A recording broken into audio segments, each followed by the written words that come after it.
பைபிளில் குறிப்பிடப்பட்டுள்ள மிகவும் பிரபலமான ஏரிகள் சிவப்பாக மாறிவிட்டன. ஆம், நான் சொல்வது இரத்த சிவப்பு தான். உலகம் முழுவதும் உள்ள மக்கள் அந்த படங்களையும் வீடியோக்களையும் ஆன்லைனில் பார்த்து, என்ன நடக்கிறது, இது ஒரு அறிகுறியா, இது தீர்க்க தரிசனமா என்று கேட்கத் தொடங்கினார்கள்.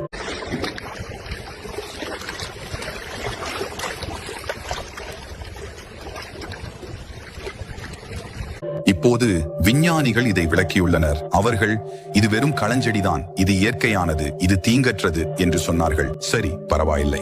ஆனால் இங்கே ஒரு விஷயம் இருக்கிறது.